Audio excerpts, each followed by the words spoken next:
Bem, continuação da leitura do livro Sapiens, uma breve história da humanidade, de Yuval Noah Harari. E estamos no capítulo 4, página 95. O título é A Inundação. Antes da Revolução Cognitiva, humanos de todas as espécies viviam exclusivamente no continente afroasiático. É verdade, eles povoaram algumas ilhas atravessando curtas distâncias de água a nado ou a jangadas improvisadas. A Ilha de Flores, por exemplo, foi colonizada há 850 mil anos. Mas esses humanos eram incapazes de se aventurar no mar aberto, e nenhum deles chegou à América, à Austrália ou a ilhas mais remotas como Madagascar, Nova Zelândia ou Havaí. A barreira marítima impediu não só os humanos, como também muitos outros animais afroasiáticos de chegarem a esse mundo exterior. Em consequência, os organismos de terras distantes, como Austrália e Madagascar, evoluíram em isolamento por milhões e milhões de anos, assumindo formas e características muito diferentes das de seus distantes parentes afroasiáticos. O planeta Terra era dividido em vários ecossistemas distintos, cada um deles composto de um conjunto singular de animais e de plantas. O Homo sapiens esteve prestes a pôr um fim a essa exuberância biológica. Após a revolução cognitiva, os sapiens adquiriram a tecnologia, as habilidades organizacionais e talvez mesmo a visão necessária para sair do continente afroasiático e povoar o mundo exterior. Sua primeira conquista foi a colonização da Austrália, há cerca de 45 mil anos. Os especialistas são pressionados a explicar esse feito. Para chegar à Austrália, os humanos precisaram atravessar uma série de canais marítimos, alguns com mais de 100 quilômetros de largura, e em seguida se adaptar praticamente da noite para o dia a um ecossistema completamente novo. A teoria mais razoável afirma que há cerca de 45 mil anos, os sapiens que habitavam o arquipélago indonésio, um grupo de ilhas separadas da Ásia, e umas das outras dos estreitos, desenvolveram as primeiras sociedades de marinheiros.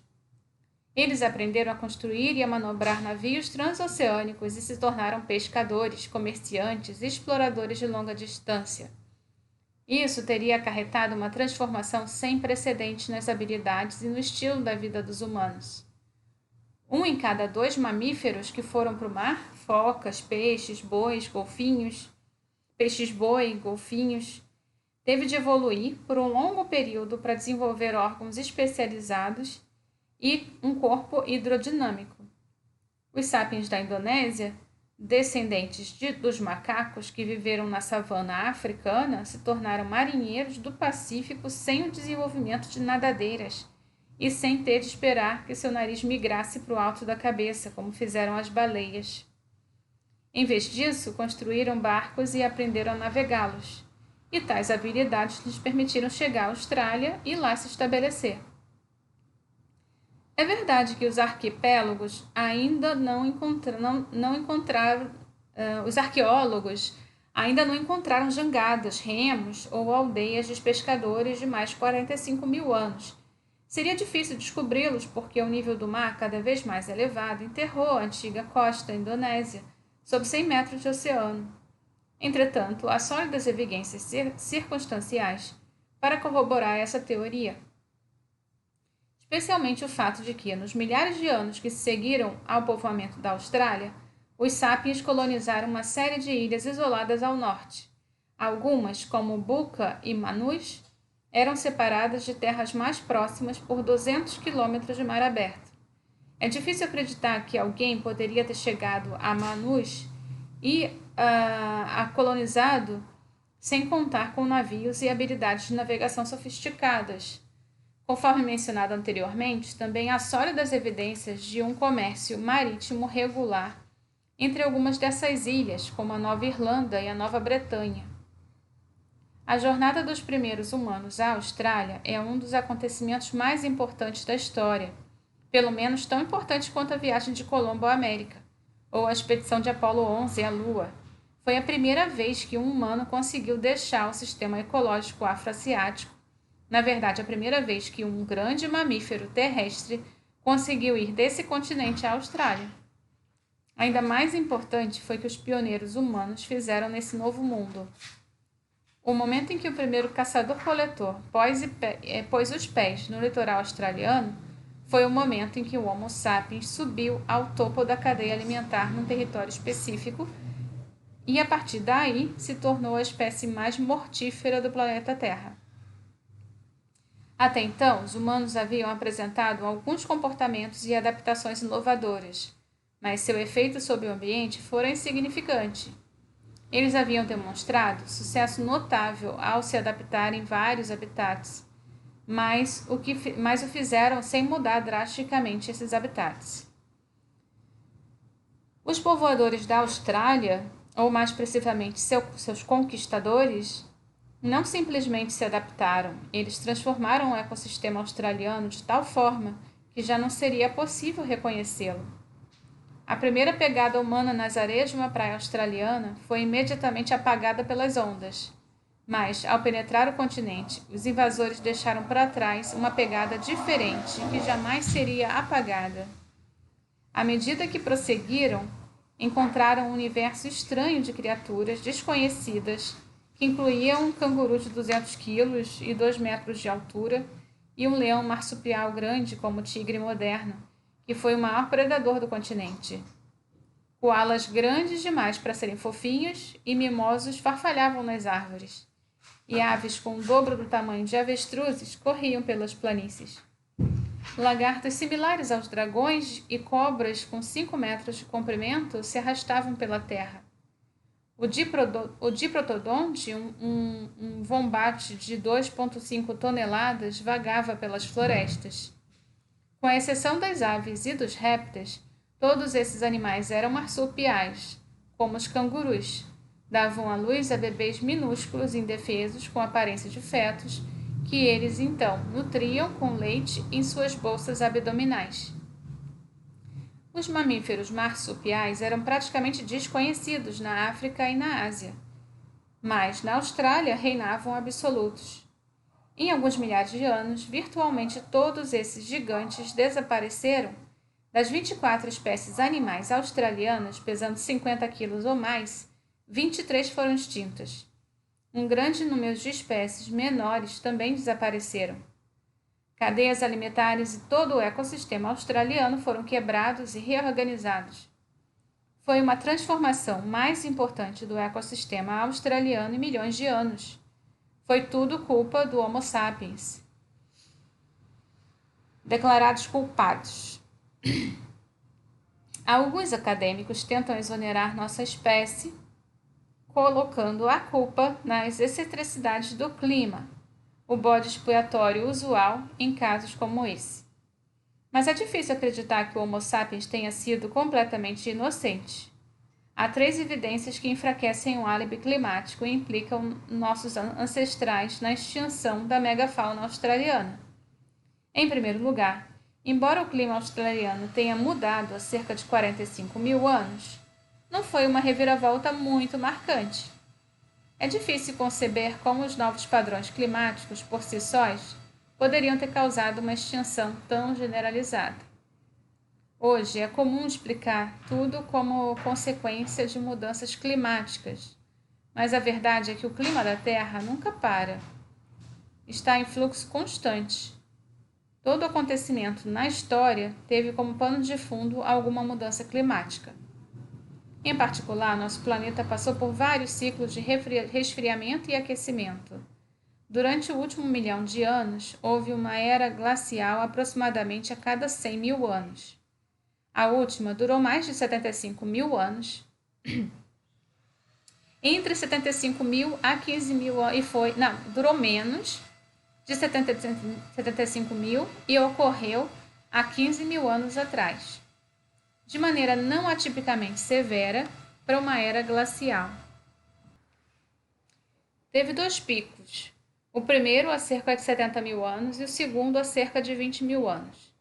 O diprotodonte apareceu na Austrália há mais de 1,5 milhão de anos e tinha conseguido resistir a pelo menos 10 outras eras glaciais.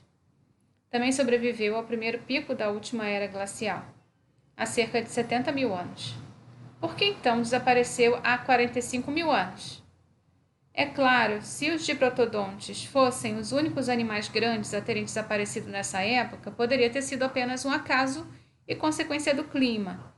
No entanto, mais de 90% da megafauna australiana desapareceu junto com o diprotodonte.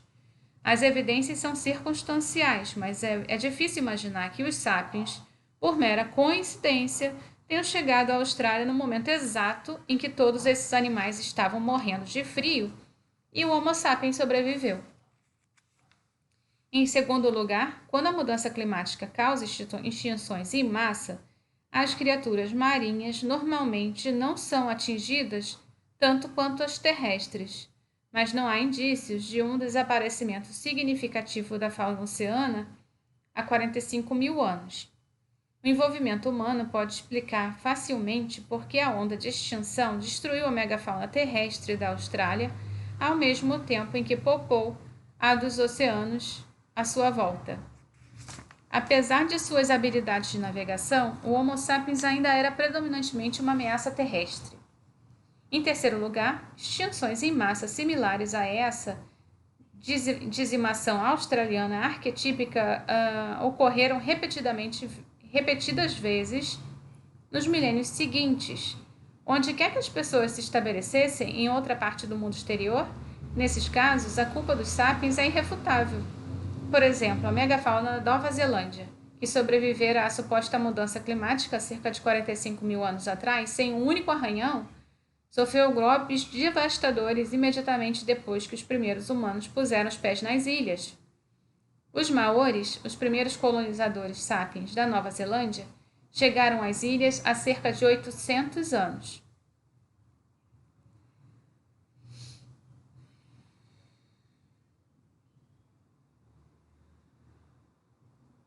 Em poucos séculos, a maior parte da megafauna local foi extinta. Eu acho que falou aqui seriam 800 mil anos. Eu creio que esteja falha essa informação de 800 anos. Bem, aí seguindo ele diz: em poucos séculos, a maior parte da megafauna local foi extinta, junto com os 60% de todas as... Não, mentira. É eu que estou aqui fazendo confusão. É claro.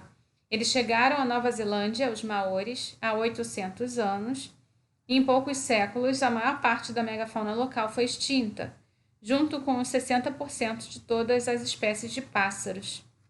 Um destino similar acometeu a população de mamutes na ilha de Wrangel, no Oceano Ártico, 200 quilômetros ao norte da costa siberiana. Os mamutes prosperavam por milhões de anos na maior parte do hemisfério norte, mas quando o Homo sapiens se espalhou, primeiro pela Eurásia e depois pela América do Norte, eles recuaram.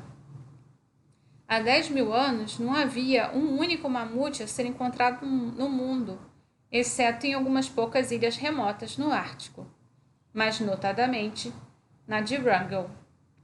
Os mamutes de Wrangel continuaram a prosperar por mais alguns milênios, e então desapareceram de maneira abrupta há cerca de 4 mil anos, justo quando os primeiros humanos chegaram à ilha. Se a extinção australiana fosse um acontecimento isolado, poderíamos conceder aos humanos o benefício da dúvida, mas o registro histórico faz com que o Homo sapiens pareça um assassino em série da ecologia. Tudo que os povoadores da Austrália tinham à sua disposição era a tecnologia da Idade da Pedra. Como poderiam causar um desastre ecológico? Bem, há 3 explicações que se complementam. Os animais grandes, as principais vítimas da extinção australiana, procriam devagar. A gestação é longa, a quantidade de filhotes por gestação é pequena e há um longo intervalo entre uma gestação e outra. Em consequência, mesmo se os humanos abatessem um único diprotodonte a cada poucos meses, seria suficiente para fazer com que o número de mortes de diprotodonte fosse superior ao número de nascimentos. Em alguns milhares de anos, o último diprotodonte solitário morreria e com ele a espécie inteira, assim como aconteceu com o rinoceronte branco há poucos anos, na África. De fato, apesar do seu tamanho, os diprotodontes e outros animais gigantes da Austrália provavelmente não eram muito difíceis de se caçar, porque devem ter sido pegos totalmente de surpresa por seus assaltantes bípedes, e várias espécies humanas estiveram perambulando e evoluindo no continente afroasiático por 2 milhões de anos.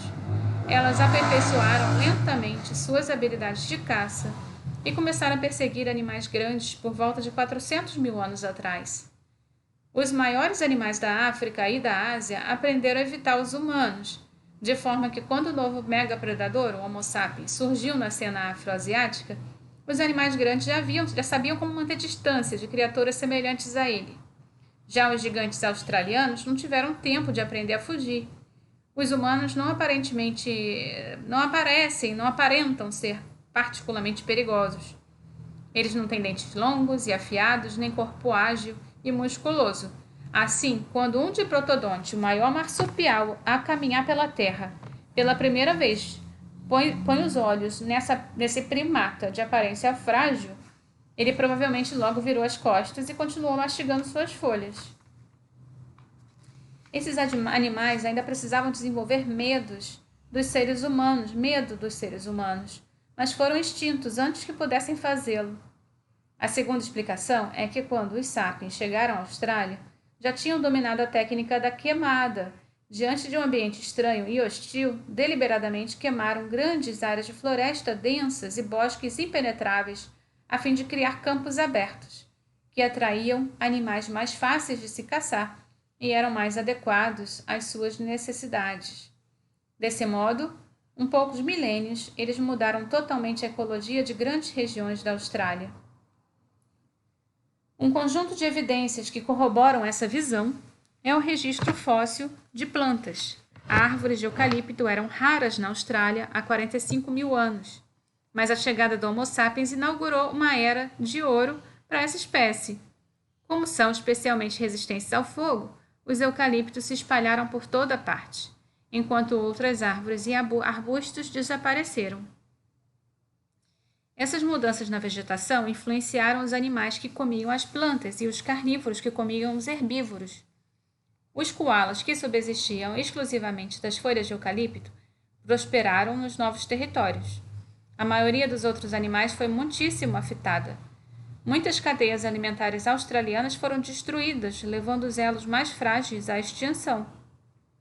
Uma terceira explicação admite que a caça e a queimada exerceram um papel significativo na extinção, mas enfatiza que não podemos ignorar completamente o papel do clima.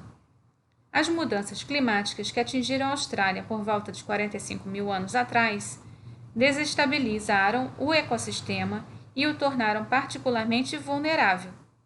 Essas circunstâncias normais, o sistema provavelmente teria se recuperado, como acontecera muitas vezes antes.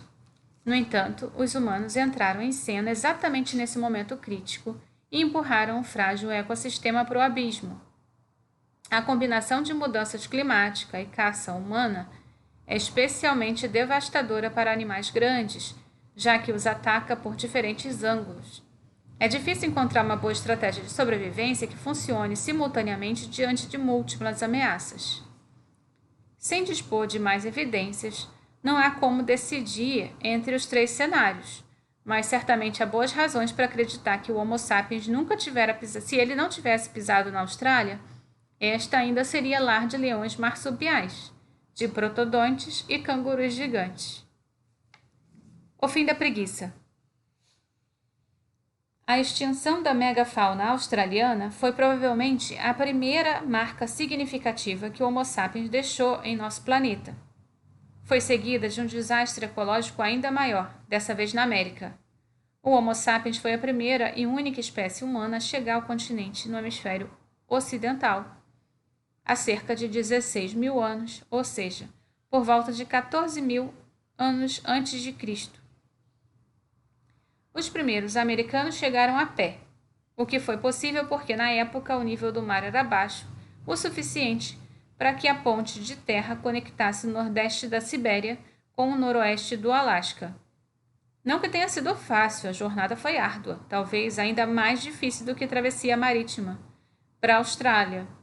Para empreendê-la, os sapiens primeiro precisaram aprender a suportar as condições climáticas extremas do norte da Sibéria, uma área em que o sol nunca aparece no inverno e onde a temperatura pode cair a menos 50 graus centígrados ou Celsius. Nenhuma espécie humana anterior havia conseguido penetrar em lugares como o norte da Sibéria. Mesmo os neandertais, adaptados ao frio, se restringiram a regiões de clima relativamente mais brando, mais ao sul. Mas o Homo sapiens, cujo corpo estava adaptado para viver na savana africana e não em terras de neve e gelo, concebeu soluções engenhosas. Quando bandos de sapiens caçadores-coletores migraram para climas cada vez mais frios, eles aprenderam a fazer sapatos para neve e roupas térmicas eficazes, compostas de camadas de peles de animal, costuradas firmemente com a ajuda de agulhas. Eles desenvolveram novas armas e técnicas de caça sofisticadas que lhes permitiram perseguir e abater mamutes e ou outros animais de caça no extremo norte. À medida que suas roupas térmicas e suas técnicas de caça foram aprimoradas, os sapiens ousaram se embrenhar cada vez mais nas regiões glaciais, e conforme avançavam para o norte, suas roupas estratégicas de caça e outras técnicas de sobrevivência continuaram a se aperfeiçoar. Mas por que eles se deram ao trabalho? Por que se autoexilar na Sibéria? Bem, talvez alguns bandos tenham sido impelidos para o norte em decorrência de guerras, pressões demográficas ou desastres naturais. Outros talvez tenham sido atraídos para as regiões setentrionais por razões mais prementes, como a proteína animal. As terras do Ártico estavam cheias de animais grandes e carnudos, como renas e mamutes. Cada mamute era fonte de uma vasta quantidade de carne, que, considerando as temperaturas glaciais, podia inclusive ser congelada para mais tarde. Gordura saborosa, pele quente e marfim valioso. Como atestam as descobertas em Sungir, os caçadores de mamute não apenas sobreviveram no norte glacial, eles prosperaram. Com o passar do tempo, os bandos se espalharam, perseguindo mamutes, mastodontes, rinocerontes e renas. Por volta de 14.000 a.C., a perseguição levou alguns deles do nordeste da Sibéria ao Alasca. É claro que eles não sabiam que estavam descobrindo um novo mundo.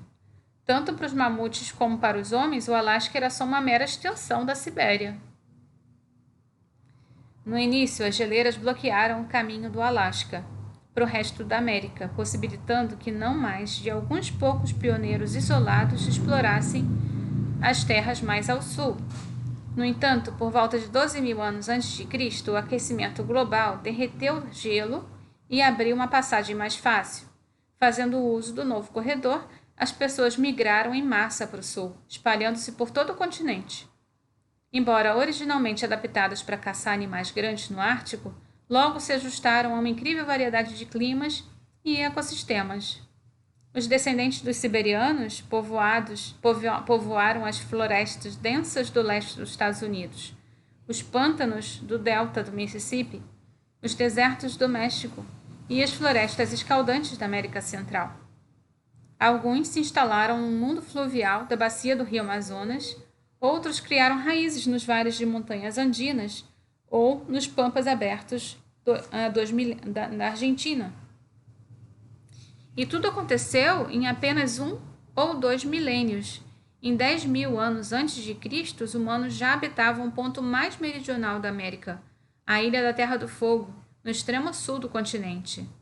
O ataque relâmpago dos humanos à América atesta a engenhosidade incomparável e a adaptabilidade insuperável do Homo sapiens.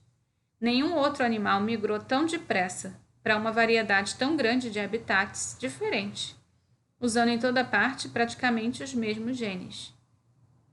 O povoamento da América não ocorreu sem derramamento de sangue, deixou para trás um longo rastro de vítimas. A fauna americana, há 14.000 anos, era muito mais rica do que a de hoje. Quando os primeiros americanos marcharam rumo ao sul, do Alasca para as planícies do Canadá e o oeste dos Estados Unidos, encontraram mamutes e mastodontes, roedores de tamanho de ursos, rebanhos de cavalos e camelos, leões gigantes e dezenas de espécies grandes que são completamente desconhecidas em nossos dias. entre as quais os temíveis tigres dentes de sabre e as preguiças gigantes, que chegavam a pesar 8 toneladas e podiam ter até 6 metros de altura. A América do Sul abrigava uma coleção ainda mais exótica de grandes mamíferos, répteis e aves. As Américas eram um grande laboratório de experimentação evolutiva, um lugar em que os animais e plantas desconhecidos da África e na Ásia haviam evoluído e prosperado. Mas não mais. 2000 anos após a chegada dos sapiens, a maioria dessas espécies singulares havia desaparecido. De acordo com as estimativas atuais, nesse curto intervalo, a América do Norte perdeu 34 dos seus 47 gêneros de grandes mamíferos. A América do Sul perdeu 50 dentre 60 espécies. Os tigres dentes de sabre, depois de florescer por mais de 30 milhões de anos, desapareceram, tal como os preguiças gigantes, os leões americanos, os cavalos e camelos nativos do continente, os roedores gigantes e os mamutes. Milhares de espécies de mamíferos menores, répteis, aves e até mesmo insetos e parasitas também se extinguiram. Quando os mamutes morreram, todas as espécies de carrapatos de mamute tiveram o mesmo destino.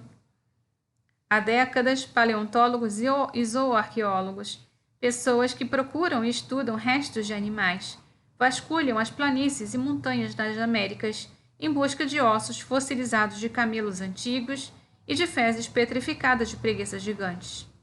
Quando encontram o que procuram, os tesouros são cuidadosamente embalados e enviados para laboratórios, onde cada osso, cada coprólito,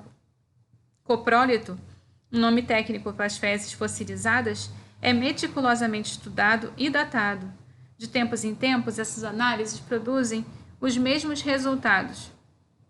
Os coprólitos mais novos e os ossos de camelo mais recentes datam do mesmo período que os humanos inundaram a América. Isso é, entre aproximadamente 12.000 a 9.000 anos antes de Cristo.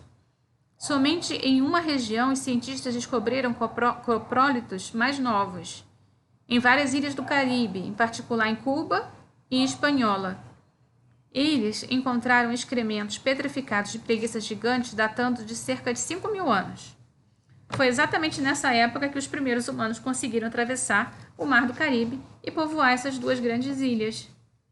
Mais uma vez, alguns acadêmicos tentam exonerar o Homo sapiens da culpa e de novo, trazem o assunto do tema das mudanças climáticas.